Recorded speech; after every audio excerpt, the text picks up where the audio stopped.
Bonjour ou bonsoir à tous selon notre pays et l'heure à laquelle vous nous écoutez.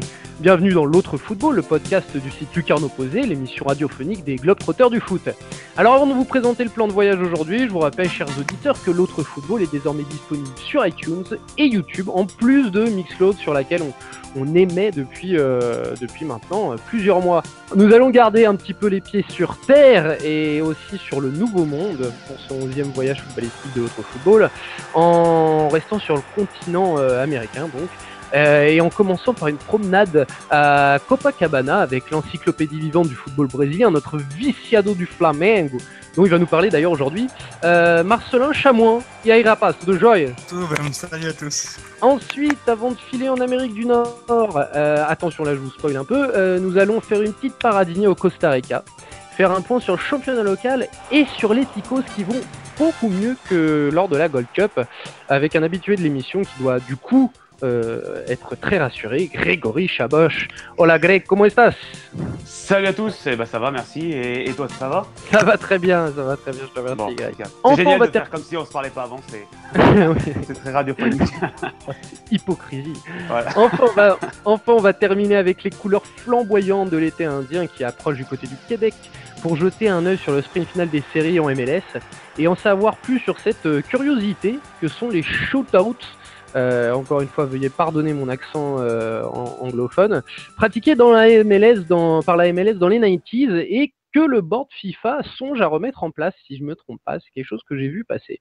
Bref, vous l'aurez compris, on va finir en s'envoyant une bonne IPA en compagnie du coureur des bois de Lucarne Opposé, Anthony de Varennes. Comment vas-tu, Anto? Comment bien, tu vas-tu, toi? Anto, je dirais même. Comment tu vas-tu? Ça va très bien, merci. Então, vamos lá, galera. On met les Havaianas maintenant, les lunettes de soleil, et on fait un peu attention aussi à son portable et à ses bifetons parce qu'il faut dire ce qu'il y a en ce moment à Rio, ça pétarade un petit peu. Il y a un petit souci avec le salaire des policiers et du coup c'est pas sécu. C'est un peu cliché de dire ça, mais en ce moment c'est vrai, Rio c'est pas GG pour ça.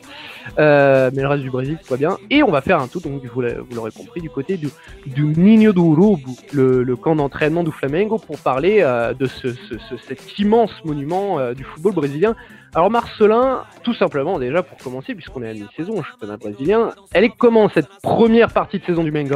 Pour moi, décevante quand même, parce que au niveau de l'effectif, pour moi, c'est l'un des meilleurs du Brésil, pour pas dire presque le meilleur. Et du coup, c'est vrai que il y a beaucoup d'irrégularités dans les résultats. On voit des bonnes choses et aussi des beaucoup moins bonnes. Et du coup, c'est vrai que au final, dans l'année, bon, classement, c'est quand même décevant. Là, ils sont 6e, je crois, mais ils sont loin du coup du titre qu'ils auraient pu jouer en début d'année. Plus l'élimination au premier tour en Copa Libertadores. Donc, par rapport aux objectifs qu'on pouvait avoir en début d'année, je trouve ça assez décevant. Comme tu le dis, c'est un des plus gros effectifs du Brasileirão. C'est même, selon moi, avec Palmeiras qui avait fait un gros mercato, je pense même que Flamengo on avait fait un bien plus gros encore, notamment offensivement, en ramenant ils ont amené déjà, ils ont amené toute une batterie de joueurs offensifs.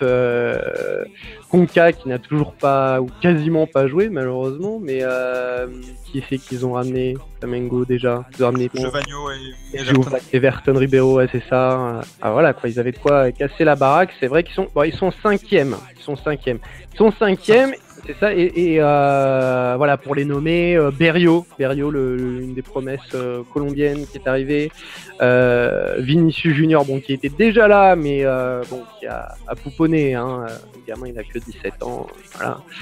Qui c'est qu'ils ont ramené d'autres? Tu l'as dit, Everton Ribeiro, Ederson qui était déjà là, pardon. Ils ont fait que ça comme recrue. Oui, il y a eu Romulo, ouais. Il y a Rodolfo derrière, Trauco aussi. Trauco qui a une satisfaction du côté du Mengão là pour le coup. Oui, par contre, ouais. Et Rafael Vaz aussi, il y a moins quand même. Je pense avec Rodolfo Rever, il n'y a pas besoin de Rafael Vaz qui a quand même montré des limites, même dans le championnat Carioca. Rafael Vaz qui, rappelons-le, a fait parler de lui durant son transfert parce que tout simplement il est passé de l'ennemi juré du Vasco à Flamengo. Donc crime de lèse-majesté. Ouais, directement, c'est un peu brutal. De sa part, c'était brutal. Et Flamengo qui, dans sa première partie de saison, avait donc commencé avec Zé Ricardo, le technicien, le coach, pardon, qui les avait emmenés sur le podium l'année dernière et qui longtemps les avait fait espérer un titre et même, tout simplement pratiquer un très beau football.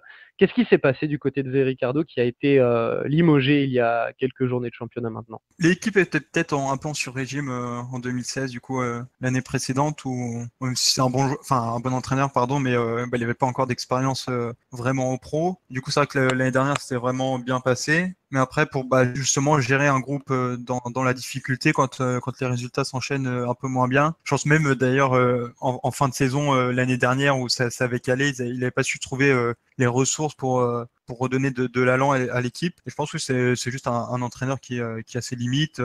Milieu de terrain, c'est vrai qu'il n'y avait pas vraiment de fond de jeu. C'est vrai qu'offensivement, il y a vraiment beaucoup de très bons joueurs, mais on n'arrivait pas à les trouver, à faire le lien entre la défense et l'attaque. Finalement, pour moi, c'était pas surprenant que Flamengo soit plus en difficulté cette année, malgré l'effectif qui s'est vraiment renforcé. Et du coup, depuis qu'il a été limogé Zé Ricardo, il y a le Colombien Reinaldo Rueda qui est arrivé, l'entraîneur qui a permis à l'Atlético Nacional de gagner la Libertadores l'an passé, en 2016. Il a fait des très bons débuts et il a subi ses premières défaites avec, tu en parleras plus tard parce que tu ne vas pas parler que du Flamengo, on va parler de la Primera Liga aussi, une défaite contre le petit club du Paraná dans une espèce de compétition où tu parleras tout à l'heure qui s'appelle la Primera Liga, et surtout un gros revers contre Botafogo, à Botafogo, ce week-end.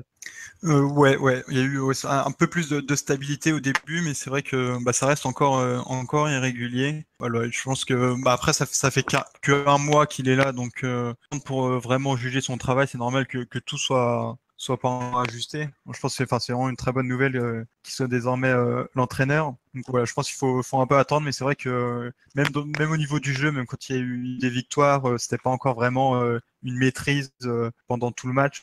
Donc pour l'instant c'est encourageant, mais il y a encore du travail à faire et je pense que ça peut être mieux à l'avenir, même si je pense que le plus important c'était la qualification en finale de la Coupe du Brésil. Donc ça a été fait.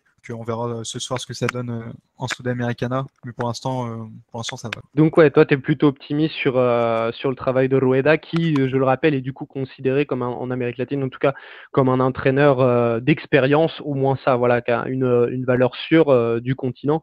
Là où Zé Ricardo, comme tu l'as signalé, était plus un jeune entraîneur qui faisait ses premiers pas notamment dans un grand club comme Flamengo, avec des résultats mais certaines limites. Donc peut-être qu'il va grandir plus tard, rebondir dans un autre club, mais qui a montré des limites pour le moment. Pour toi, voilà, c'est très optimiste d'avoir quelqu'un d'expérience comme Rueda. Oui, c'est vrai que ce qu'il a montré avec l'Atlético Nacional, c'est un entraîneur, même au niveau de certains joueurs, je pense du coup aux deux Colombiens, Cuellar et Berrio, qui sont pour moi déjà qui ont montré des meilleures choses avec Rueda qu'avec Zé Ricardo. Je pense qu'il peut vraiment apporter quelque chose aux joueurs de l'équipe. Et tu as parlé de la finale de la Copa do Brasil, la finale en aller-retour donc contre Cruzeiro, le grand club de Belo Horizonte, les Bleus de Belo Horizonte.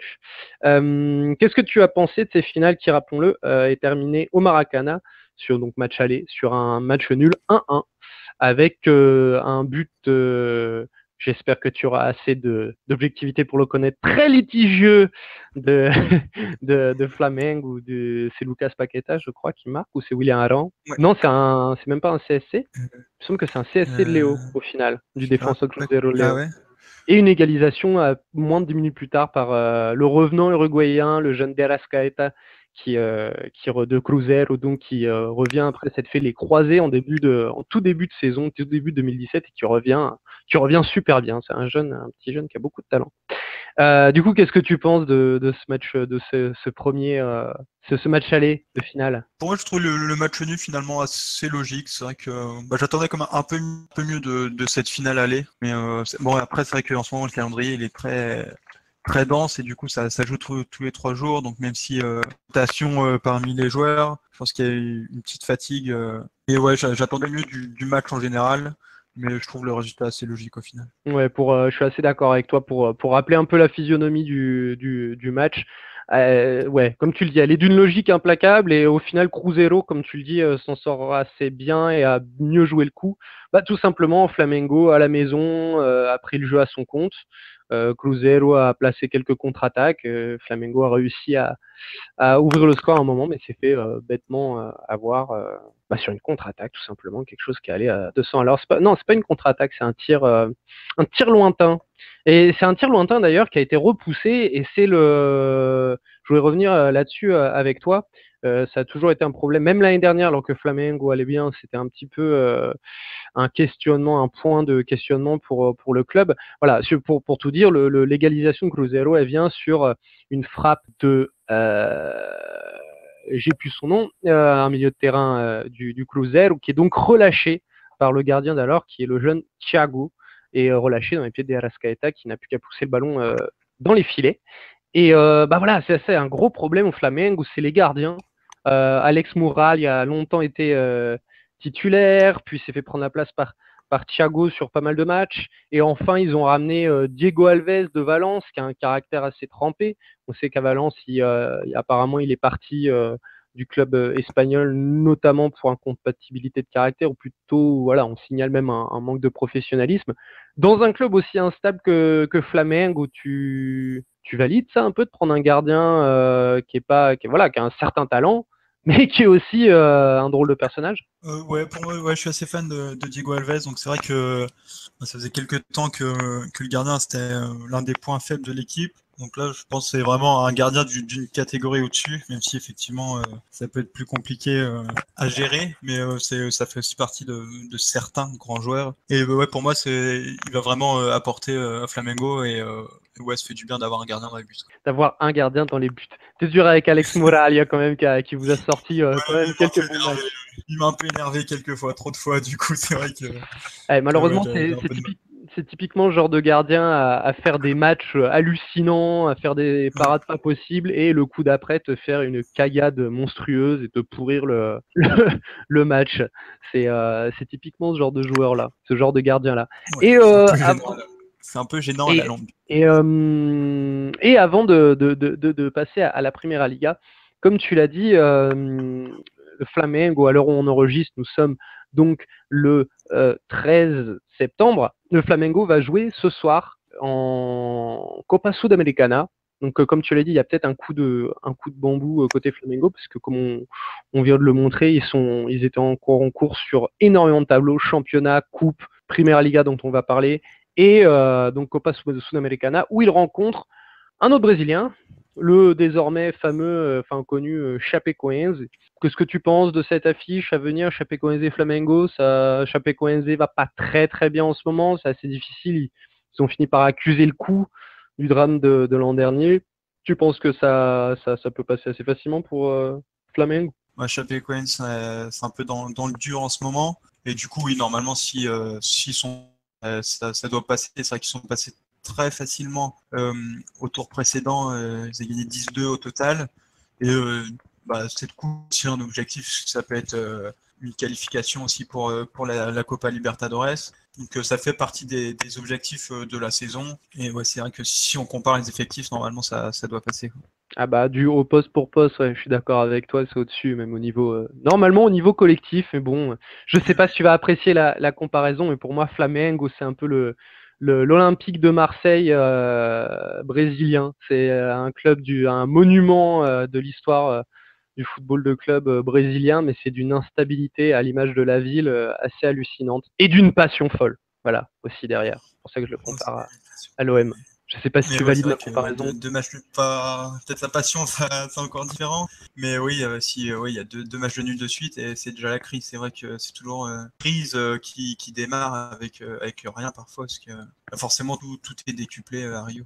Et donc voilà, donc on l'a dit, Flamengo récemment a été éliminé d'une demi-finale d'une compétition assez particulière qui s'appelle la Primera League, donc la première ligue, et qui a démarré, si je ne m'abuse, 24 janvier. Voilà, ça a démarré le 24 janvier, donc le championnat brésilien n'avait pas encore commencé. Voilà, c'était vraiment le tout début, et c'est une compétition neuve déjà, parce que c'est la seconde édition, et assez particulière. Est-ce que tu peux nous en dire plus sur cette compétition? Alors en fait le projet date de 2015. Ça a été lancé par le club de Coritiba, qui voulait en fait refaire une compétition par rapport à la Copa Sul-Minas qui a été organisée entre 2000 et 2002 entre les grands clubs du Minas Gerais, Paraná, Rio Grande do Sul et Santa Catarina. Sauf qu'à la même époque, donc en 2015, il y a eu une polémique entre la fédération de Rio de Janeiro et Flamengo et Fluminense qui pour une fois étaient alliés. Le prix des billets pour assister au match du championnat Carioca, la fédération voulait imposer une limite de prix et Flamengo et Fluminense qui ont plus de supporters, qui ont aussi des socios, voulaient rester libres pour pouvoir fixer leur prix. Et du coup, bon, la situation s'est dégradée et Flamengo et Fluminense en fait ne voulaient plus participer au championnat Carioca et du coup ils sont intéressés à cette compétition qui commençait à prendre forme. Et donc, pour vraiment contrer en fait l'influence des fédérations d'État et de la CBF, ils ont voulu organiser une compétition qui est directement gérée par les clubs. Donc, il y a eu une ligue qui a été créée avec le soutien de Delphine Peixoto, qui était le président de Santa Catarina, et aussi vice-président de la CBF, qui était en conflit avec Marco Polo Del Nero. Ce qu'il faut rappeler, donc en 2015, c'est le scandale de la FIFA qui touche la confédération brésilienne. Comme la CBF est en crise, pendant un moment, ils se rapprochent de la Liga et ils autorisent cette compétition, donc la Primera Liga, en l'incorporant dans leur calendrier. Sauf que ça a été un peu, en fait, déjà là, le début de la fin, puisque comme la CBF était en crise, Marco Polo Del Nero s'est absenté pendant un moment, et il fallait du coup l'élection d'un nouveau président de la CBF, donc c'était le colonel Nunes, j'en ai déjà parlé dans un autre podcast. Du coup, les clubs qui étaient concernés par la Primera Liga, ils n'ont pas réussi à s'entendre sur la position à adopter entre le fait de voter ou de ne pas voter ou de s'abstenir pour cette élection. Et du coup, il y a eu des tensions entre les différents clubs, notamment entre Khalil et Givank, donc qui étaient deux dirigeants de la Première Liga, mais aussi les présidents de l'Atlético Mineiro et du Cruzeiro. Du coup, ils n'étaient pas forcément faits pour s'entendre. Et il y a eu des tensions directement entre les dirigeants de cette ligue. Et puis après, il y a eu plusieurs autres choses. Déjà, il y avait forcément pour le financement de la compétition, ils comptaient sur les droits télé. Donc c'est la Globo qui a acheté ces droits pour seulement 1,5 million d'euros, même pas. Donc une somme dérisoire. Et en plus, une fois que Nunes était installé au pouvoir à la CBF a fait marche arrière et finalement a interdit la compétition. En 2016, elle s'est quand même déroulée, mais en dehors du calendrier de la CBF. Pour 2016, en fait, ça a un peu marché parce qu'il y avait 12 équipes du coup qui étaient réparties entre 3 groupes de 4.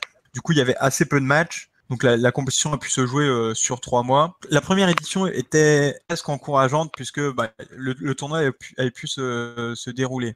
C'est Fluminense qui l'a fait remporter l'année dernière. Ouais, il a gagné contre l'Atlético Paranaense. L'Atlético Paranaense qui va quitter en fait après cette édition, elle va quitter la Ligue Coritiba également à cause du coup de ces faibles droits TV et du coup aussi du partage en fait de la redistribution des droits TV où ils estimaient que Flamengo et Fluminense étaient avantagés par rapport aux autres clubs. Donc je rappelle rapidement que l'Atlético Paranaense et Coritiba sont les deux gros clubs, les deux énormes clubs de l'État du Paraná, qui donc étaient à l'origine, plus ou moins, faisaient partie des États à l'origine de ce projet de Primera Liga et qui quittent finalement la compétition. Mais qui ont été remplacés par d'autres clubs du Paraná, par le petit Paraná Club et Londrina aussi.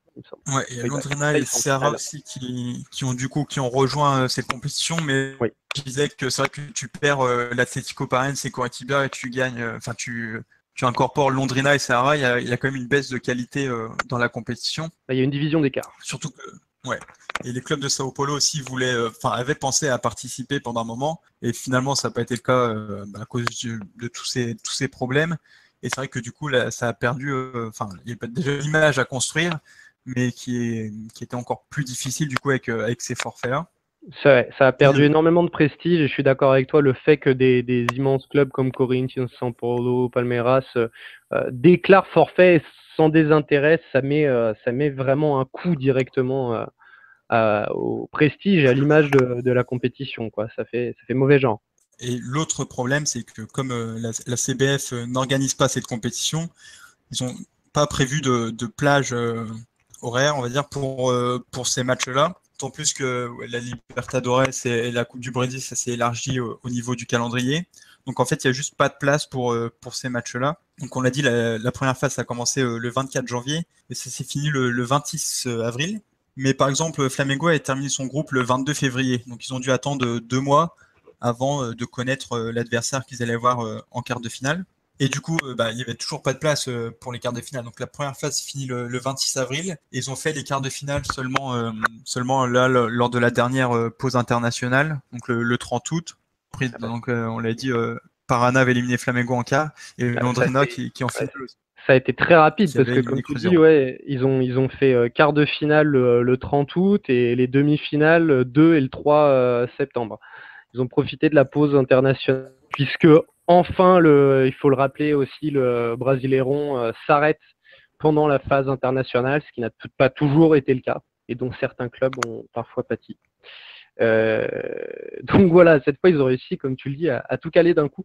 Et du coup, j'ai envie de te poser la question. Donc voilà, pour information, la finale se jouera le 8 octobre, entre Londrina, donc un club du Paraná, donc du sud du Brésil, et l'Atlético Mineiro, qui est un des 2 clubs de Belo Horizonte, dans le Minas Gerais. Et du coup, c'est quoi le futur de cette compétition pour toi, Marcelin ? Je pense que ça va bientôt s'arrêter, puisqu'on a parlé aussi des droits TV, mais aussi les affluences qui sont catastrophiques. En plus, la finale, ça va pas aider, parce qu'elle sera à Londrina. Alors qu'il y aurait pu avoir un Classico Mineiro en fait, c'était le match où il y a eu le plus d'affluence. Il y a eu 41 000 personnes lors du match du premier tour. Victoire Après, 1-0. il y a eu 20 000 pour un Flamengo Grêmio, où forcément les équipes ne s'intéressent pas à cette compétition. Du coup, c'était les réservistes, mais même Renato Gaúcho, l'entraîneur, en fait, était resté allègre pour s'entraîner avec les titulaires, et c'était pas lui qui était sur le banc lors de ce match. Il y a 10 matchs sur les 30 qui ont déjà été joués, où il y a eu 3000 spectateurs. Il n'y a pas de revenus, que ce soit à la télé ou au stade. Et en plus, le calendrier, il n'y a pas la place pour cette compétition. Donc là, pour 2018, année de Coupe du Monde, donc le championnat, tout va reprendre plus tôt. Donc on a vu cette année, ils avaient commencé le plus tôt possible, justement pour faire le plus de matchs possible avant que les autres compétitions reprennent. Et là, en 2018, ça sera pas possible. Du coup, la dernière idée, en fait, c'est de faire la compétition pendant la Coupe du Monde. Donc je suis pas sûr que ça permette de gagner beaucoup d'intérêt à cette compétition. Donc je pense que ça gagne pas d'argent, personne ne s'y intéresse, donc je pense que il y aura peut-être une édition en 2018, mais après ça va s'arrêter. Est-ce que je peux poser une question à Marcelin sur cette compétition ? Je t'en prie, Grégory, et après tu fais bien d'intervenir parce que on va pas tarder à passer à toi et à partir au Costa Rica. Vas-y, Grégory. Tu vois, je suis sorti du loup. Ma question, c'est en fait, cette compétition, là dont tu nous parles depuis tout à l'heure, est-ce que c'est pas finalement un peu le symbole du bordel qu'il y a dans la fédé brésilienne, entre la fédé brésilienne déjà et les clubs, les clubs qui forment le championnat brésilien, et le bordel qu'il y a dans la fédé? Est-ce que finalement, c'est pas le parfait exemple de ce bordel qui est en train de se passer, quoi? Si, oui, parce que oui, je ne sais combien de réunions dans ce qu'il y a d'abord la CBF, ensuite il y a les fédérations d'État et les clubs. Oui, beaucoup de réunions pour pas grand-chose en fait, parce que personne n'arrive à s'accorder. C'est vrai qu'il y a des tensions finalement à tous les étages, parce que même du coup, on l'a vu, entre dirigeants de la Primera Liga, ils n'arrivent pas à s'entendre, entre clubs et fédérations d'État. Et du coup, c'est pas illogique que ça ne fonctionne pas. Quand il n'y a pas finalement, on voit pas le projet de la compétition. C'est quelque chose qui a été créé contre la CBF, qui a réussi du coup à tout faire, et du coup sans laisser de place à cette compétition pour qu'elle n'existe pas. Eh ben ma foi, moi je sortirais comme leçon de toute cette histoire de Primera League, même si c'est un échec, cette Primera Liga, où ça court vers l'échec, on le voit ici. Parfois, les clubs peuvent se rebeller et sortir des réseaux courants, des réseaux habituels, que ce soit les fédérations nationales ou internationales, et créer d'autres compétitions. En l'occurrence, cette fois, celle-ci a échoué, mais on peut imaginer qu'elle eût pu réussir et tout simplement révolutionner le football brésilien. Quand on voit que même si au final on va pas le répéter encore une fois, mais voilà, c'est un échec, etc. Elle aura aussi, si tu regardes le verre à moitié plein, aura réussi quand même à intéresser 2 années de suite des géants Carioca, des géants de Belo Horizonte, Juminas. Voilà, c'est pas rien non plus. Et que ce soit pour le football européen comme le football latino, on le voit, il faut le rappeler, une compétition, c'est une institution, mais une institution, c'est pas gravé dans la roche et ça peut disparaître. Et ça, j'ai envie de le dire en forme de clin d'œil pour nos championnats européens vers lesquels on se dirige de plus en plus vers des compétitions élitistes entre clubs européens à 5 ou 6 clubs fermés. Voilà. C'est juste pour dire que les clubs en sont capables de prendre ce genre de décision. Puisque comme tu l'as dit Marcelin, ici les clubs c'était tout simplement rebellés contre la CBF qui est, ma foi, la confédération nationale brésilienne. Eh ben merci beaucoup Marcelin. Tu faisais ton retour dans l'autre football, ça faisait un petit moment et on a pris une grosse dose de Flamengo avec toi. Et d'ailleurs, la prochaine fois, moi je t'opperai pour faire un petit coup d'histoire avec toi, pour que tu nous sortes une bonne petite anecdote comme tu sais le faire sur le site, là, un bon petit match de derrière les fagots des années 50, un truc génial comme ça, parce que t'es quand même une sacrée bible du football brésilien. Parfois ça fait un peu flipper, mais c'est quand même impressionnant. Merci. On va arriver à trouver un truc, ça peut le faire. Ouais. Super. Eh ben partons maintenant chez nos amis les écolos d'Amérique centrale, le Costa Rica. Et j'ai envie de poser d'ailleurs une première question avant d'aborder le ballon rond, mon Grégory. Est-ce que tu sais s'il y a eu beaucoup de dégâts avec les ouragans qui ont frappé les Caraïbes ces derniers temps? Alors là, je t'avoue que j'en ai aucune idée. Je me suis pas renseigné dessus, mais j'ai rien vu sur les réseaux, sur les principaux médias, du Costa Rica, donc je pense qu'il n'y a pas eu énormément de dégâts, mais je me renseignerai à l'occasion. D'accord. Bon, il fait beau à Grenoble alors. Ouais, à peu près. Il n'y a pas eu d'ouragan à Grenoble. Non, tu peux venir skier en tout cas. Très bien. Bon alors dis-nous Greg, la Primera Division a repris ses droits. On a joué 8 journées je crois. C'est ça. Alors moi si ça te dérange pas, j'avais prévu de commencer par l'équipe nationale parce que j'avais... parce que ça te démange. Non, parce que j'avais été hyper dur avec eux lors du dernier podcast pour la Gold Cup, mais il y avait des raisons d'être virulent avec l'équipe qu'on a vue à la Gold Cup. Alors partons sur les Ticos, donc comme tu disais, qui vont beaucoup mieux, te voilà soulagé. Le jeu flamboyant des Ticos n'est donc pas perdu, alors dis-nous en plus. Me voilà surtout presque à la Coupe du Monde, parce qu'on peut se le dire, c'est très très bien parti pour que le Costa Rica soit à la Coupe du Monde. Donc lors de la précédente trêve internationale, le Costa Rica affrontait dans le match de cette trêve internationale les États-Unis dans un choc, on peut clairement le dire. C'était le choc de cette trêve internationale. Pas tout continent confondu quand même, mais en Amérique du Nord principalement. Et le Costa Rica a disposé des États-Unis 2-0 dans un match que je peux qualifier personnellement de match référence pour cette équipe du Costa Rica, pour cette nouvelle équipe du Costa Rica, parce que même si on dit qu'elle n'a pas beaucoup changé, ce qui est vrai, dans les 23, il n'y en a pas beaucoup qui ont évolué par rapport aux Ticos qui était à la Coupe du Monde 2014, pardon, au Brésil justement, chez toi mon cher Simon.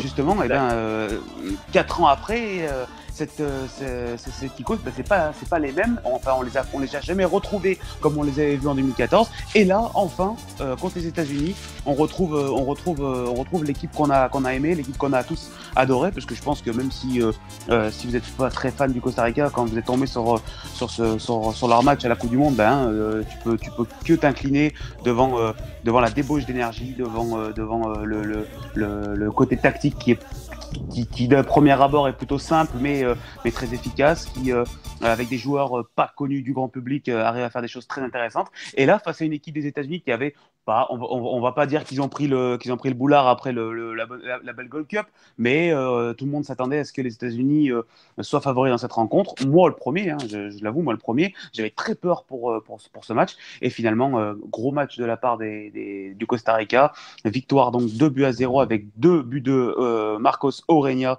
qui joue justement en MLS. Donc voilà, le Costa Rica qui a battu les États-Unis et ensuite qui est allé Mais faire alors, un mais match. alors j'ai une question avant de parler Ouais. du deuxième match contre le Mexique. Mais alors, qu'est-ce qui s'est passé du côté du Costa Rica pour non seulement retrouver de l'allant et gagner, mais aussi, tu le dis, retrouver ce qui faisait l'essence de son charme, du charme de cet ICO, c'est-à-dire son jeu, ce joli jeu. Qu'est-ce qui s'est passé? Comment ils Eh l'ont ben, retrouvé? déjà, je pense qu'il y a une prise de conscience. Il y a une prise de conscience après la Gold Cup, après la Gold Cup ratée. Le pays, comme je vous l'ai dit, avait été très virulent envers Ramirez, envers Oscar Ramirez, le sélectionneur. On demandait sa tête, hein, presque. On en était presque là. Le président de la Fédé costaricienne a dû sortir du bois pour dire qu'il ne bougera pas. Même lui, je pense, a été remis en question. Mais il s'est fait une remise en question personnelle sur le travail qu'il apportait à la sélection. Tout le monde s'est un peu remis en question. Les cadres sont revenus, les cadres qui n'ont pas participé à la Gold Cup. Je parle de Christian Bolaños notamment et de Keylor Keylor Navas. Navas. En comptant évidemment les deux, Giancarlo González qui joue à Palerme en Italie et j'ai oublié son nom, Oscar Duarte qui est du côté de l'Espagnol mais qui revient de blessure, donc lui on peut pas le compter. Mais voilà, les cadres qui n'ont pas fait la Gold Cup sont presque tous revenus à l'exception de Duarte. Euh, et est-ce qu'il faut dire que Joel Campbell était absent lors de ses bons matchs? Je pense que Ah oui, je, tiens. je- voilà, je me dois de le dire. Alors après, est-ce qu'il y a il y a un effet de l'absence de Campbell qui est positif pour cette sélection? On verra. Je suis pas sûr de ça. Je pointe simplement un fait. Mais je suis pas sûr que ça a une importance. Mais voilà, on a des joueurs qui sont au top. Orellana qui a été énormément critiqué après la Gold Cup parce que les médias costariciens disaient de lui qu'il en faisait peut-être un peu trop, malheureusement, à courir dans tous les sens. Bon, quand votre bloc est posé sur votre défense, c'est très compliqué de faire autre chose pour un neuf que de courir dans tous les sens. On avait dit de lui qu'il manquait de lucidité, que c'était peut-être pas forcément le neuf dont le Costa Rica avait besoin. Et là, il fait mentir le pays, il fait taire toutes les critiques avec ce doublé. Lui était au rendez-vous, Régna était au rendez-vous, le capitaine évidemment Brian Ruiz qui est toujours sans club. Ça peut paraître un peu ouf, mais il a, Il a il a quel toujours âge, pas de Brian club. Ruiz, déjà? 32, 33 si je dis pas de bêtises, je vais te confirmer ça dans quelques instants. Mais lui aussi était de retour. Je veux dire, dans le jeu, quoi. Il était vraiment important. Il a 32 ans, Brian Ruiz. Il a 32. 32 ans. Et lui aussi s'est mis en route, même si ça a été un peu le meilleur en Gold Cup. Voilà, il est très important. C'est le capitaine de cette sélection. Quand Keylor Navas n'est pas là, c'est vraiment quelqu'un d'important dans le jeu du Costa Rica. Et lui était au niveau également. Donc voilà, c'est un peu une remise en question totale des joueurs qui étaient présents à la Gold Cup et les tauliers qui ont su en être, parce que malheureusement, par moment, vous avez des tauliers dans une équipe, mais ils se font un peu dessus. Et ben là, ça n'a pas été le cas pour nos amis costariciens qui ont respecté leur Et statut. j'ai une question à te poser, Greg. Au Ouais. final, qu'est-ce que c'est le système de jeu costaricain? Est-ce que c'est un 3-5-2? Est-ce que c'est un 3-4-3? Est-ce que c'est un 5-4-1? Parce que ça devient assez compliqué à comprendre au final. Ouais. Parce que ce qui est rigolo, parce qu'au final, moi, sur le papier, tel qu'est annoncé la compo, puisqu'on sait que voilà, c'est comme certaines équipes, c'est une équipe qui est censée suivre des principes de jeu liés à tout ce style d'entraîneur comme La Volpe, Bielsa, Lilo, Guardiola, Mm, mm. en possession, etc. Et en intensité. Et ce qui est rigolo, c'est que quand ça va bien, on dit que le Costa Rica joue en 3-5-1 ou en 3-5-2, pardon, donc joueur. Et quand ça va mal, c'est un 5-4-1. Donc ça me fait assez rigoler de voir qu'à chaque fois qu'un entraîneur joue avec trois défenseurs, si ça gagne, bah là, il prend des risques, c'est un magnifique 3-5-1. Et si ça perd, c'est vraiment un entraîneur frileux, il joue avec 5 défenseurs. Et du coup, c'est quoi c'est quoi le système de jeu du Costa Rica? C'est un Moi, vrai 5-4-1 ou c'est un 3 et des baluches? Ouais, alors pour commencer, je dirais que dans ma jeune vie, dans ma jeune carrière, des coachs que j'ai rencontrés m'ont tous dit unanimement que finalement le système n'était pas très important. C'était l'animation qui était le plus important. Et du coup, cette animation, c'est plutôt en fait un 5-4-1 en phase défensive, et ensuite un 3-5-2 en phase un 3-4-3 presque en phase offensive avec mince, j'ai oublié le nom du milieu de terrain qui passe milieu offensif, avec Bolaños qui devient ailier, Brian Oviedo qui devient latéral gauche. Non, Oviedo. De qui tu parlais? Du joueur qui fait la transition pour devenir offensif. Non, c'est un milieu de terrain, c'est le milieu de terrain de. J'ai oublié son nom. Ça va me revenir, mais pour l'instant, c'est pas grave. Donc, c'est surtout une phase où j'ai l'impression les joueurs, en fait, ils connaissent ce système, ils connaissent cette animation, ils connaissent parfaitement, si vous voulez, les phases de transition. Ils savent ce qu'ils ont à faire, ils savent leur rôle, et finalement, tout se passe parfaitement. Après, quand malheureusement tu intègres des jeunes joueurs ou des joueurs qui n'ont pas l'habitude de ce système, de travailler dans ce système, et ça devient un peu le bordel, ça devient un peu compliqué, surtout pour ces joueurs. Et moi, c'est ça finalement que je tirerais comme bilan de ce Costa Rica entre la Gold Cup et ce qu'on a vu face aux USA. C'est tout simplement en fait des joueurs qui savent exactement ce qu'ils ont à faire, et des joueurs qui le font très bien, tout simplement. Ils jouent leur rôle, et leur rôle est parfaitement appliqué. Après, le problème de cette équipe, c'est qu'il y a un 11 qui se dessine. Allez, peut-être il y a 14-15 joueurs qui pour moi ont le niveau le haut niveau, quoi, ont le niveau international.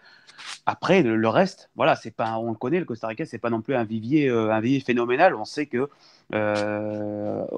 passer 15-16 joueurs, je pense que je sais pas si je m'exprime bien, mais il y a pour moi une très grosse différence entre les 11-15 joueurs dont je vous parle et le reste du vivier international. Il y a une très grosse différence. Passer un vivier international, on tombe tout de suite à un niveau bien bas, quoi. Il y a une très grosse différence, et malheureusement, c'est ce qui s'est passé à la Gold Cup, c'est que il a pu changer 6 joueurs entre le premier tour et le second tour, et c'est que dans ce changement de joueurs, voilà, les mecs ne connaissaient pas le système, ne connaissaient pas les phases de transition, ne savaient pas comment défendre en phase défensive, ne savaient pas comment attaquer en phase offensive. Bref, ils étaient un peu perdus dans ce système. Et malheureusement, ça a coûté de grosses critiques à cette sélection. Là, aujourd'hui, j'ai envie de te dire, Oscar Ramirez reproduit un peu ce qu'il a connu, lui, en tant que joueur dans le mondial 80, dans la génération 90, pour le mondial en Italie, si je ne dis pas de bêtises. Oui, c'est bien Italie, en 90. Voilà, et il reproduit un peu ce qui était le Costa Rica en 90. Alors après, est-ce que c'est bien, est-ce que c'est pas bien? Là, ça a marché contre les États-Unis. Le Costa Rica va très probablement aller à la Coupe du Monde. On rappelle qu'ils ont fait le match nul face au Mexique juste après la victoire face aux USA. Donc le Costa Rica a 15 points. Derrière, devant eux, il y a le Mexique qui est déjà qualifié avec 18 points. Et derrière, il y a une bataille entre le Panama, les États-Unis et le Honduras pour la 3e place qui est directement qualificative pour la Coupe du Monde, et la 4e qui offrera un barrage à ce 4e. Le Panama a 10 points, les États-Unis 9 et le Honduras 9. Donc il y a 5-6 points d'écart entre ces 3 pays et le Costa Rica. Donc il faudra simplement un point au Costa Rica lors de la prochaine trêve internationale pour être qualifié à la Coupe du Monde. Sachant qu'ils affrontent le Panama et le Honduras, on peut, je pense, se dire qu'il y aura au moins un point dans ces 2 matchs. Au Panama, ça peut être compliqué, mais le Honduras, chez eux, la Haga, la H à San José, oui, c'est largement. Sachant là, tu as un point. Ouais. Voilà, sachant que le calendrier te donne le Costa Rica en premier, le Costa Rica, pardon, la réception. Le Honduras en premier, oui, la réception. Voilà, la réception du Honduras, et ensuite tu devras aller au Panama. Si tout se passe bien, tu gagnes ou tu prends le point nécessaire pour qualifier face au Honduras, et ensuite tu peux limite aller avec l'équipe B au Panama pour faire chier les États-Unis et donner peut-être le ticket et les 3 points au Panama. Que c'est mesquin, ça, pour faire chier les États-Unis. Non mais dis donc, mauvais joueur. Et à propos du match nul contre le Mexique, rapidement, avant de faire un petit point sur la Primera División, ce match nul contre le Mexique, du coup, parce que voilà, on dit une super phase internationale du Costa Rica, mais au final, ils font un match nul à la maison face au Mexique. Mais dans le contenu, tu es satisfait. Exactement. Après, ce qu'il faut bien savoir, c'est que en Amérique du Nord, un match nul face au Mexique, même à la maison, c'est pas un mauvais résultat pour personne. Face à ce Mexique-là? Face à ce Mexique-là ou un autre Mexique, l'important c'est que tu le tapes, quoi. C'est pas que tu le tapes, justement, c'est que tu te fasses pas taper, que tu te fasses pas humilier. Ah, mais je taquine parce qu'il faut aussi reconnaître que le Mexique actuellement est dans une phase, comment dire, je dirais pas une phase creuse parce que sur le papier il y a du talent, mais en tout cas au moins une phase de doute et d'instabilité. Donc c'était peut-être le moment de prendre un point contre le Mexique. Après, le Mexique avait comment dire, avait pas besoin forcément de ce point, mais ils ont vraiment écrasé encore une fois cette zone de l'Amérique du Nord. Hein. On rappelle, 18 points en 8 matchs, 5 victoires, 3 nuls, aucune défaite. Donc même s'ils ont ils ont eu des soucis lors de la Coupe des Confédérations et la exactement. Gold Cup. Et la Gold Cup, exactement. Même s'ils ont eu des problèmes lors de ces deux compétitions, voilà, le 11 reste le 11. Hein, j'ai la composition devant les yeux et je vois certains noms qui parleraient à tout le monde. Le 11 mexicain, quand même, il envoie du bousin avec Memo Ochoa Cajo, Héctor Moreno, Pereira, Diego Reyes en défense centrale. Tu as les deux Dos Santos, Gallardo des Pumas. Le fameux Guardado, qu'est-ce que j'adore Andrés Guardado, c'est vraiment un super joueur, vraiment sous-coté.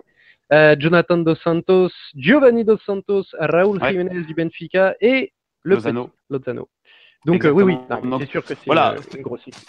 Faire un match nul face à ce Mexique, c'est pas du tout une contre-performance, au contraire. Et puis bon, pour me mais en même temps, je te provoquais un petit peu, c'était pour savoir ce que tu avais à dire dessus. Voilà. Le Costa Rica a quand même mis tous les buts dans ce match, puisque c'est Gamboa qui a ouvert le score contre son camp pour le Mexique.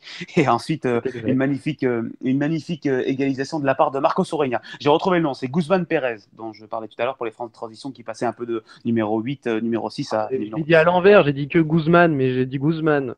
Ah, bah c'était pas dit Guzman Pérez, j'ai dit Guzman. J'étais mal entendu là. Oh, le mec, il a été quoi. Donc voilà pour les Ticos. En tout cas, on est rassurés. Mais bon, j'ai été obligé de commencer par ça parce que j'avais été très dur avec eux. Parce que t'en pouvais plus. Ouais, aussi. Plus. Et on sera très content d'une part de les retrouver au mondial et surtout s'ils ont retrouvé ce magnifique jeu très emballant qu'on avait vu à la Coupe du Monde 2014. Si c'est pour voir ça, moi je signe tout de suite, c'est sûr. Après, pour différencier de la Coupe du Monde 2014, si je dis pas de bêtises, si le Costa Rica se qualifie, techniquement avec les autres qualifiés pour la Coupe du Monde, normalement, encore une fois, je prends beaucoup de précautions, mais normalement, le Costa Rica est censé être chapeau 3 par rapport au classement Coca-Cola, parce qu'il faut bien évidemment rappeler que ce classement, c'est totalement une arnaque. Normalement, le Costa Rica sera chapeau 3, alors que lors de la Coupe du Monde de 2014, ils étaient chapeau 4. C'est exact. Ça, ils ont augmenté, très logiquement. Voilà, ce qui fait quand même une grosse différence, parce que je rappelle le groupe du Costa Rica en 2014, c'est juste Angleterre, Italie et Uruguay. Je vais pas me cacher, hein. Moi, quand j'ai vu le groupe sortir, je me demandais qui d'entre les trois allait passer. Bon, quand le Costa Rica, et je crois que c'est la plus grosse surprise de toute la compète pour moi, j'ai halluciné. Ils m'ont fait halluciner, ces petits Costa Ricains.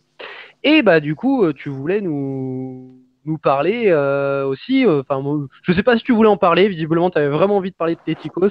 Non, j'ai envie que tu nous fasses un petit point aussi, du coup, sur la Primera División de Herediano, Deportivo Saprissa, Alajuelense et mon petit chouchou, Limón. Ils en sont où, Limón?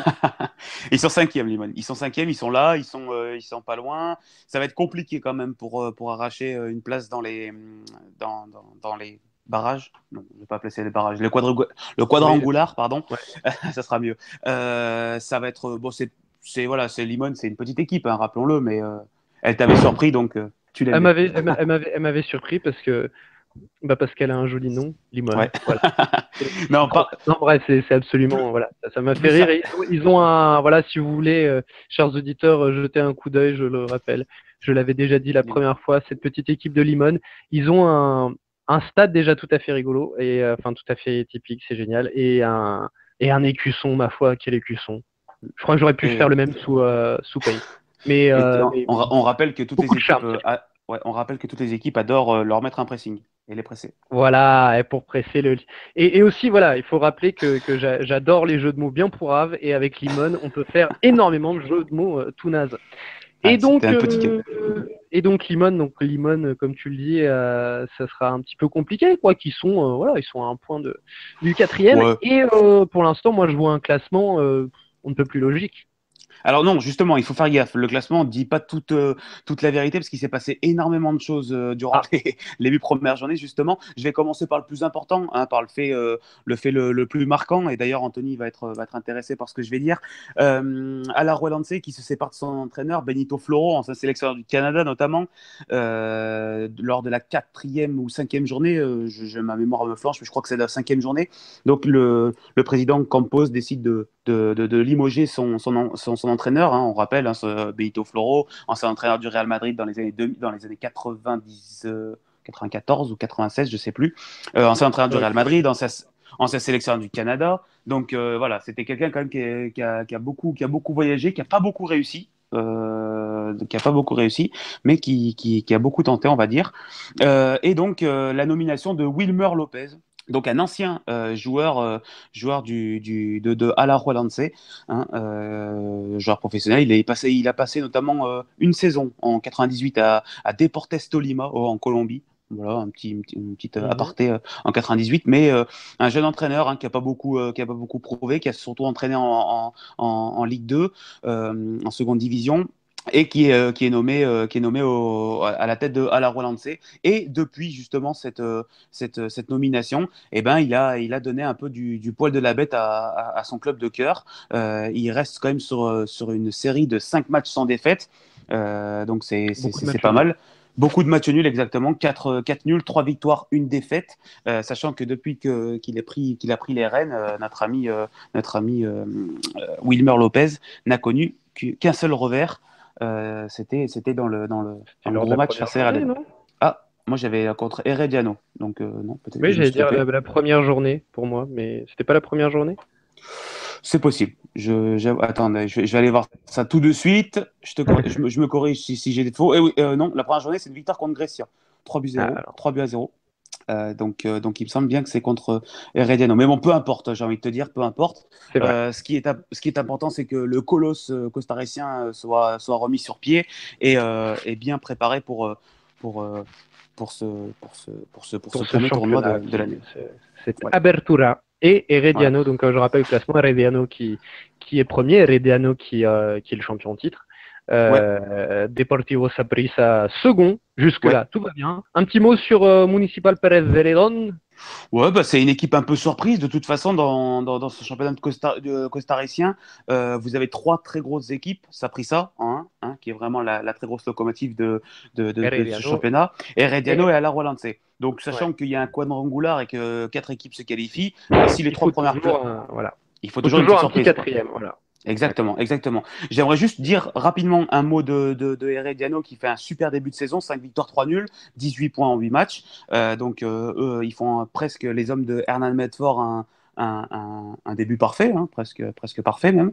De son côté, Saprissa a eu beaucoup de hauts et de bas. C'est très irrégulier. Leur nouvelle recrue, Benson, l'attaquant hondurien, a connu énormément de péripéties depuis qu'il est arrivé au Costa Rica. Une première suspension lors de la première journée pour une simulation, parce que, bon, au Costa Rica, pardon, il faut bien se mettre en tête que à chaque fois que Saprissa joue, tout le pays le regarde, et soit vous êtes fan de Saprissa, soit vous regardez une erreur de l'arbitre pour pointer du doigt celle-là et pour dire que Saprissa est avantagé. Donc quand Benson a fait cette simulation, évidemment tout le pays s'est emparé de l'affaire, et la commission de visionnage, comme j'aimerais bien l'appeler, a mis deux matchs de suspension à Benson, qui a repris un carton rouge 2-3 matchs après qu'il soit réintégré. Et cette fois-ci, il a pris 5 matchs de suspension. Donc, comme ça, au moins, le Hondurien est bien accueilli au Costa Rica. Et pour finir, simplement un petit mot des Santos de Guapiles, qui pointe à la 7e place. Donc, bon, pour l'instant, il n'y a rien d'alarmant pour eux, mais simplement, ils font partie de la Ligue des Champions de la CONCACAF. Alors, la Ligue des Champions de la CONCACAF, cette saison, elle sera en 2 parties. Une partie, un tournoi, en fait, en huitième de finale, quart de finale, demi-finale et finale. Et le finaliste, le vainqueur de la finale, pourra entrer finalement décrocher son ticket pour la Ligue des Champions, pour vraiment le tournoi principal. Et justement, les Santos de Guapiles sont toujours en course. On est au stade des demi-finales. La demi-finale aller se jouera le 13 septembre. Donc, me semble-t-il, si je ne dis pas de bêtises, c'est ce soir. Et le match retour sera le 21 septembre. Je rappelle un peu le parcours des Santos de Guapiles. Une victoire lors des huitièmes de finale contre San Juan, un club de Trinité et Tobago. Ensuite, le quart de finale face à Chorrillo. Le FC Chorrillo, un club panaméen. Et là, il retrouve un club panaméen, le Deportivo Arabé. En face, pour l'autre demi-finale, c'est un duel hondurien-Panama avec Plaza Amador qui va affronter Olympia qui est le tombeur lors des huitièmes de finale. Là, le Alajuelense à l'époque encore de Benito Floro, donc on ne peut pas trop en donner des conclusions, mais voilà, le Santos de Guapiles qui est bien parti pour peut-être accrocher un ticket qualificatif pour la Ligue des Champions. Voilà. Exactement. Merci beaucoup Greg. C'est toujours un plaisir d'avoir des nouvelles de ces ticos pour qui on a beaucoup d'affection. C'est assez facile d'avoir de l'affection pour les petites équipes, mais surtout quand elles jouent bien comme ça tout de suite, c'est très français. Ah, c'est très français, hein, mais que veux-tu, nous sommes français, parfois faut pas lutter. Parfois on peut pas lutter, voilà, c'est culturel. Eh ben merci beaucoup Greg. Et let's go now, avec mon accent toujours aussi pourri, du côté des grandes plaines, des Rocheuses, des Appalaches, du Saint-Laurent et des Grands Lacs. Dis-nous Anto, d'ailleurs, je te parlais d'été indien, est-ce que les feuilles d'érable rougissent? Ah oui, de plus en plus, surtout dans les régions. Là. En ville, on est encore épargné, mais dès qu'on s'éloigne des grandes villes, les feuilles rouges sont apparues. ça doit être magnifique. Je rêve de le voir. Malheureusement, je suis venu en été et c'était déjà magnifique, mais et c'était plus vert jaune. Voyons un peu de jaune. Ouais, un peu. Alors Anthony, où est-ce qu'on en est en MLS? Moi, je vois que ce que j'ai lu, etc., c'est que Pat Vieira a l'air de se faire à son très grand costard d'entraîneur pour sa deuxième saison. Ça va très bien à New York City, malgré la récente défaite face à Portland. Oui, c'est ça, face à Portland. Une défaite de 1-0, mais oui, pour le NYCFC, ça va très bien cette année. Ils sont présentement deuxième. Qu'est-ce que j'aime de cette équipe, c'est qu'ils sont en constance comparé à l'an dernier. Ils avaient terminé deuxième. Par exemple, en ce moment, les éléments importants sont blessés, que ce soit Yanrel Herrera, qui était un temps pisté par Lyon, ou bien David Villa, blessé en sélection. Ces deux éléments devraient être de retour pour les séries éliminatoires, donc il faut pas trop s'alarmer du côté du NYCFC, mais l'objectif sera de finir deuxième et de se faire obtenir une semaine de repos. Et cette année... Ils sont bien partis pour se qualifier directement là sans problème. Ils sont bientôt se préparer, se tourner vers la préparation des séries là pour ce qui est des championnats de conférence, c'est réglé presque. Oui, eh bien, tu parles du championnat de conférence. Il y a également le Spurter Chills, qui est le trophée remis à la meilleure équipe de saison régulière en MLS en général. C'est quasi certain que ça va être Toronto qui va le remporter cette année, puisqu'ils ont 9 points d'avance sur son plus proche concurrent, qui est le New York City New York, FC. justement, ouais. C'est tout simplement la meilleure équipe de MLS avec seulement 3 défaites en 28 matchs. Et on le sait, hein, la MLS, c'est une ligue qui est beaucoup renommée pour son équité, son équilibre dans la ligue. Mais pour l'instant, il n'y aura jamais eu un aussi grand écart entre le premier et le deuxième pour le Spurter Chills. L'an dernier, il y avait seulement 2 points d'écart entre Dallas et Colorado. Il y a 2 ans, entre New York et Dallas, c'était terminé à égalité. Et finalement, il y a 3 ans, il y avait eu seulement 3 points d'écart. Donc, 9 points d'avance pour Toronto, c'est vraiment exceptionnel. Et il faut vraiment s'en rendre compte. Et j'ai une autre question. Oui. Du côté de Chicago, qui avait très bien commencé, les Chicago Fire, ils avaient très bien commencé leur saison. Ils ont longtemps caracolé en tête. Et là, ils s'écroulent un petit peu. Qu'est-ce qui se passe?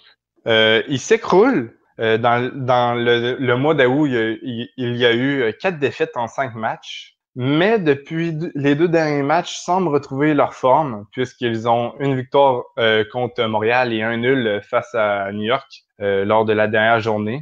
C'est sûr que quand on se réfère au Chicago de l'an dernier, c'est une équipe complètement à l'opposé. L'an dernier, ils avaient terminé bon dernier de l'Est. Dernier, oui, j'allais dire, ouais. Ouais, c'est ça. Et cette année, ils sont troisième. Et j'ai l'impression qu'avec le retour en forme de Nikolic, qui a inscrit un point de but en à peu près 2 mois lors de face à New York, j'ai l'impression que Chicago va rester troisième et va résister aux équipes derrière elle qui sont il y a Atlanta, présentement sixième, il y a le Red Bull ou même Columbus. Si tu veux, je peux bien te présenter, moi, les trois autres équipes que je pense qui vont se qualifier pour les séries dans l'Est. Ah bah, je t'en prie. Selon moi, l'équipe qui va finir quatrième derrière Chicago, New York et Toronto, ça va être Atlanta, la nouvelle expansion de cette année. Puisque même si elle se retrouve sixième présentement, j'ai bien l'impression puisqu'elle a plusieurs matchs en main, qu'elle va retrouver l'écart. Ça fait à peu près 2 semaines qu'elle n'a pas joué. Ces éléments importants sont de retour en forme. Elle a un nouveau stade, le Mercedes-Benz Stadium, qui peut accueillir 70 000 personnes, qui a coûté au total 1,4 milliard. Donc, j'ai vraiment l'impression qu'ils vont finir en force et terminer quatrième. Ils ont 3 matchs de retard sur, par exemple, le troisième Chicago. Ouais. Et même sur Columbus, qui est probablement quatrième, ils ont aussi quelques matchs en main. Et après ça, après Atlanta, j'ai bien l'impression que ça va être le Red Bull. On a connu un début de saison quand même difficile quand on connaît les aspirations des Red Bull. Mais ce club a semblé monter en puissance depuis le début de la saison.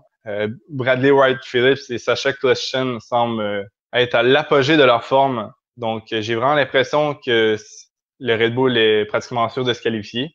Et finalement, la sixième place, je crois que ça va se jouer entre Columbus et Montréal. Même si Columbus a 7 points de plus d'accumuler, Montréal a 2 matchs en moins de jouer. C'est sûr que Columbus a une fin de saison difficile. Et c'est vraiment objectif, ça, parce que Montréal avait très mal débuté, puis il y a eu puis s'est réveillé, et là, ils viennent d'enchaîner 3 défaites de suite, quand même. Eh bien, je vais dire mes arguments.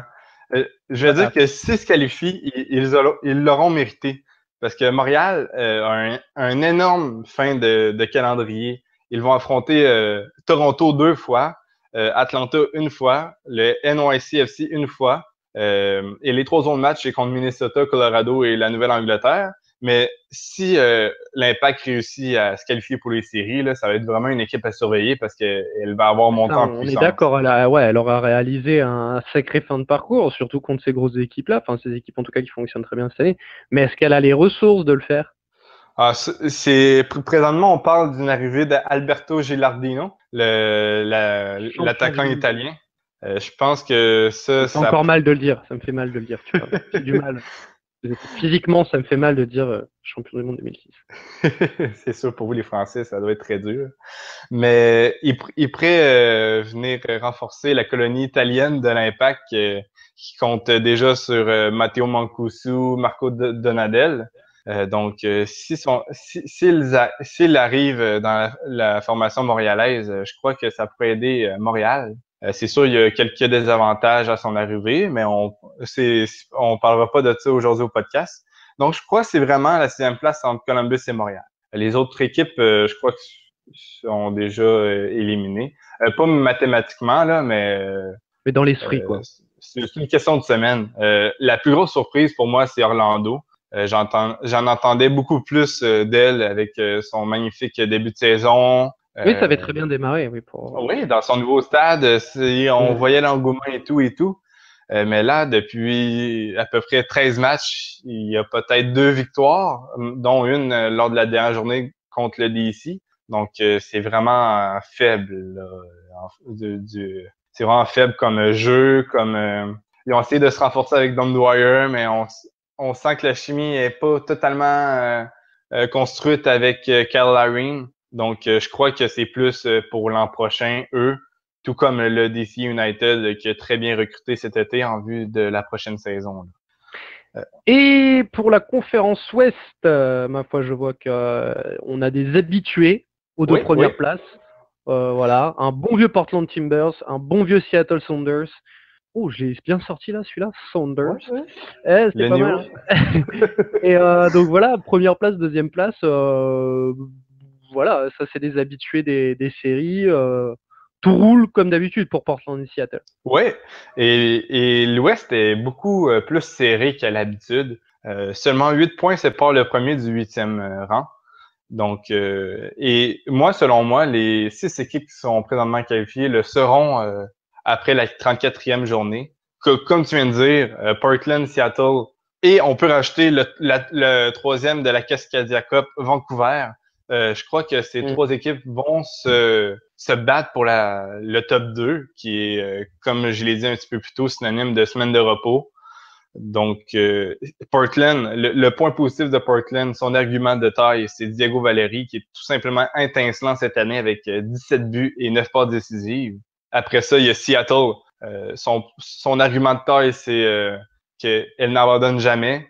Elle revient toujours dans le match, comme lors de la dernière journée face à Los Angeles. Elle est revenue dans le match à la 85e minute. Elle est passée bien près même de l'emporter si ça n'aurait pas été du carton rouge de Roman Torres.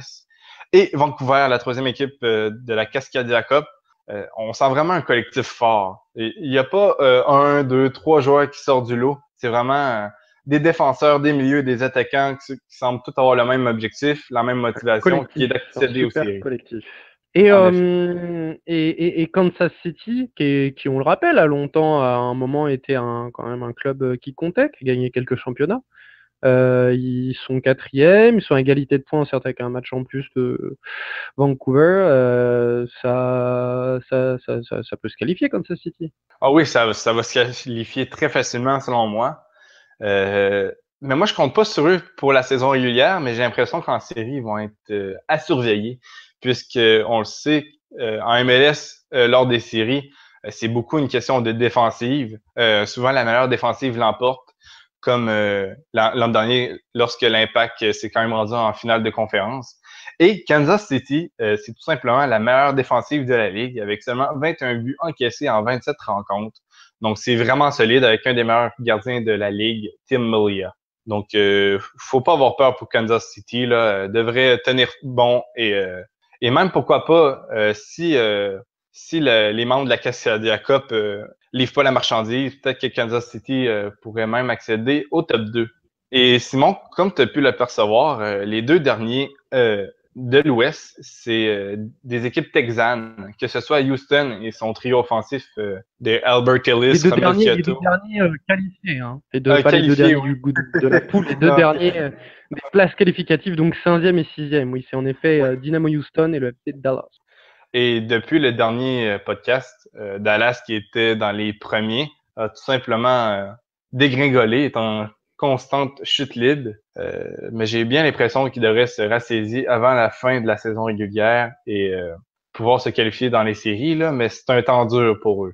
Et s'ils n'arrivent pas à se rassaiser juste à temps, San Jose ou le Real Salt Lake pourraient être à l'affût. Le San Jose qui compte dans ses rangs l'attaquant de Greg, Marco Urania. Le fameux Costa-Ricain. Ouais, donc voilà, tu penses que Dallas et Houston normalement ont les capacités, ont tout pour se qualifier tranquillement s'ils font les choses sérieusement, mais San Jose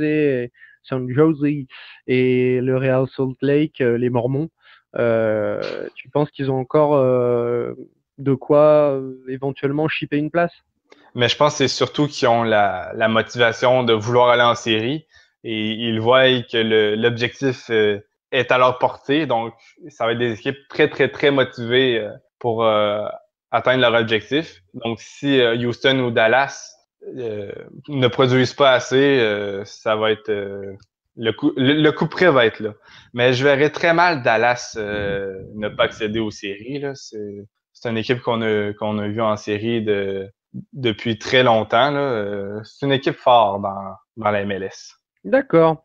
Et ma foi, bah voilà pour le gros point MLS. Je rappelle les derniers, mais ils sont très hors course de cette conférence Ouest, les Los Angeles Galaxy, qui pourtant est un géant, mais là est complètement à la rue, et les Minnesota United, qui est une équipe d'expansion, il me semble, et les Colorado Rapids, qui, pareil, voilà. Bah, enfin bon, ces 3 équipes sont dans les choux, voilà, y a pas grand-chose à dire dessus. Par contre, tu voulais nous parler une pratique un peu historique de la MLS,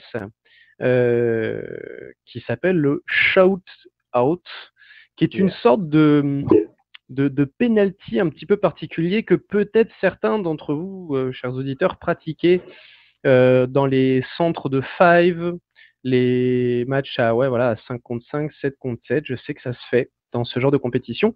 Alors, est-ce que tu peux nous en dire plus déjà sur qu'est-ce que c'est exactement qu'un shout-out? C'est lorsque 2 équipes n'arrivent pas à se départager. C'est comme les penalties, mais c'est quand même différent. Le joueur il commence à 32 mètres du but et a 5 secondes pour tirer. Je sais pas si vous avez déjà regardé des matchs de hockey sur glace. C'est un peu la même manière.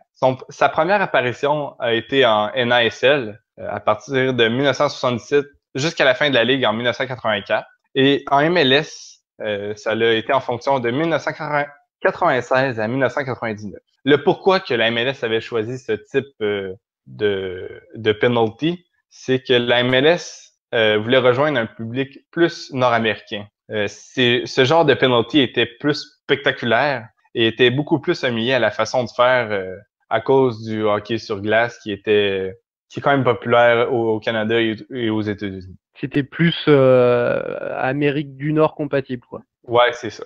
Et les arguments de ceux qui aiment ce genre de façon de faire, c'est que c'était beaucoup moins porté sur la chance. Ces penalties étaient souvent utilisés en MLS, puisque aucune partie de saison régulière, dans le bon vieux temps, ne finissait nulle. C'était toujours soit des victoires ou des défaites, sauf en finale où est-ce qu'il y avait 30 minutes de prolongation au maximum. Si un match terminait 0-0, il y avait des penalties et le gagnant recevait 1 point. C'est comme ça vaut un nul aujourd'hui, là. Mais ce type de penalty a été défait pour l'entente de la saison. Le gagnant de la série penalty. Quand tu dis penalty, donc le gagnant, tu veux dire c'était des shout-outs.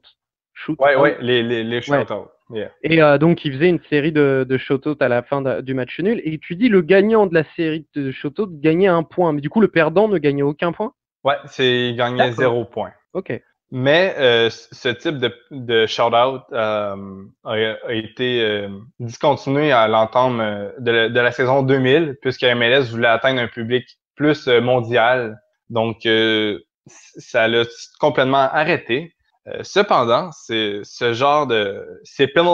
shout-outs ont refait surface en janvier dernier lorsque le directeur technique de la FIFA, Marco van Basten, ancien attaquant néerlandais du AC Milan, comme je viens de dire, maintenant directeur technique, voulait des shootouts au lieu des penalties, comme il y avait lieu en MLS en 96.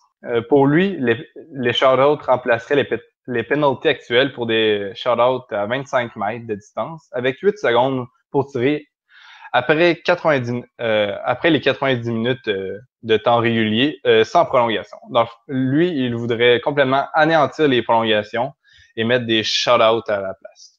C'est sûr que c'est une façon de faire un peu différente. C'est 8 secondes au lieu de 5, 25 mètres au lieu de 32, mais c'est sensiblement la même façon de faire. Et à propos des shout-outs, parce que comme ça pour nous, c'est vrai que français, tout ça, européen, ça paraît un peu particulier.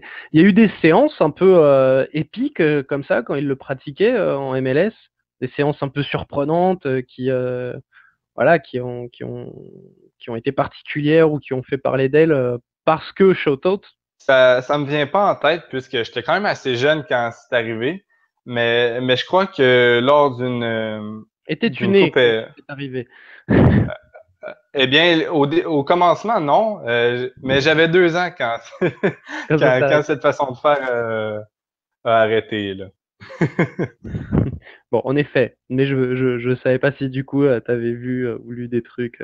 Mais si vous voulez voir qu'est-ce que ça donne, la MLS a publié une vidéo sur YouTube intitulée Best Old School MLS Shoutout. Si vous voulez voir que ça donne quoi comme expérience, c'est une vidéo de 5 minutes, donc pas très longue, et ça vous donne Les meilleurs. L'occasion de voir les meilleurs shootouts MLS. Et ça vous donne l'occasion aussi de voir à quoi ressemblait la MLS à la fin des années 90, début 2000, avec des magnifiques stades en synthé, mais vraiment synthé des années 2000, avec les traces de lignes de football américain, des magnifiques coupes mulets. C'était très particulier. C'était un drôle de football encore à cette époque-là. Et je dis ça parce que c'est un peu, je trouve, en faveur de la MLS d'aujourd'hui. Quand on voit en 17 ans le chemin parcouru, c'est assez énorme, je trouve, de faire le comparatif. Moi, j'ai une question à te poser, puisque ici, nous sommes tous français ou européens, donc on va dire rodés, habitués à un football. Voilà, peut-être qu'on manque aussi de créativité ou qu'on a du mal à s'ouvrir à d'autres choses. Pour toi, les shoutouts, tu préfères les shoutouts au penalty? Tu trouves que c'est mieux? Tu en penses quoi? Non. Américain du Nord. Okay. Moi, en tant qu'Américain du Nord, je suis contre. Parce que je crois qu'aujourd'hui, les fans d'MLS aiment un foot plutôt traditionnel, uniformisé, comme qu'il y a en Europe. Je crois que si on essaie de trop comment je pourrais dire, être différent du foot européen ou sud-américain, je crois que nos meilleurs joueurs pourraient s'exiler. Si le FIFA, le board FIFA faisait revenir cette pratique-là, du coup, et que cette pratique-là était mondiale, que du coup, elle était faite, elle était utilisée en Europe pour les matchs internationaux et tout. Tu trouves que ce serait plus intéressant que les pénaltys traditionnels? Moi, je préfère les pénaltys traditionnels. Peut-être que vous me trouvez trop conservateur, mais je crois que ça fait quand même longtemps qu'on utilise ce genre de façon de faire. Et c'est pas pour rien que la MLS a arrêté de les exécuter. Je suis assez. Non, mais je demandais, parce que après, moi, c'est très subjectif, mais moi, je suis assez d'accord avec toi. Comment dire, j'ai du mal à accepter qu'on dise que les séries de penalty sont de la chance. C'est énormément de sang-froid et en fait, c'est très technique et c'est très. Mais c'est surtout qu'on peut voir que de la chance en penalty. La demande de Marco Van Basten est quand même absurde parce que, en plus de ces shootouts-là, il voulait enlever la règle du hors-jeu ou même implanter un carton orange qui est une expulsion temporaire d'un joueur. Donc, l'exclusion temporaire, moi je suis pas contre. Mais... Ah, ok. Chacun ses avis. Ouais. Eh ben, merci. Avant de terminer, toi Marcelin, parce que Greg a dû nous laisser, mais toi Marcelin, qu'est-ce que tu en penses des shoutouts et des shoutouts puisque c'est ta comparaison? Ouais, j'aime bien le principe, j'aime bien l'idée, même si je reste quand même attaché au tir au but. Enfin, du coup, je suis pas forcément pour un changement à grande échelle, on va dire. D'accord. Et c'est vrai que le truc qu'il peut y avoir aussi avec les shoutouts, c'est que ça peut rajouter un peu de côté technique, puisque le joueur, le tireur est vite amené à faire un duel, voilà, un face-à-face et éventuellement effacer le gardien. Ça peut être amené à faire des choses spectaculaires. Ce serait curieux de voir Neymar réaliser un shout-out. Je pense qu'il pourrait y avoir des mouvements techniques assez spectaculaires sur ce genre de choses. Mais je suis d'accord avec vous, il n'y a rien de plus dramatique et théâtral qu'une séance de penalty. On a évoqué la Coupe du Monde 2006. J'en dis pas plus que ça, j'ai encore le cœur qui saigne. Voilà, c'est fini pour ce podcast, l'autre football numéro 11. Merci Anthony, merci Marcelin. Merci à toi. Greg qui est parti faire je ne sais quoi du côté de Grenoble, mais qui fait ce qu'il veut. Et merci à vous trois les gars. Et ma foi, chers auditeurs, n'oubliez pas de vous abonner à la chaîne YouTube Lucarne Opposée, de nous suivre aussi sur iTunes, Mixcloud, et bien entendu Twitter, où nous sommes toujours ravis de répondre à vos questions. On met toujours nos comptes Twitter, je poste toujours le nom de nos comptes Twitter avec les posts des podcasts, et vous le trouvez régulièrement dans les articles sur le site Lucarne Opposée. Messieurs, je vous remercie, chers auditeurs. On se retrouve pour le prochain podcast. Merci à tous, salut et à la prochaine!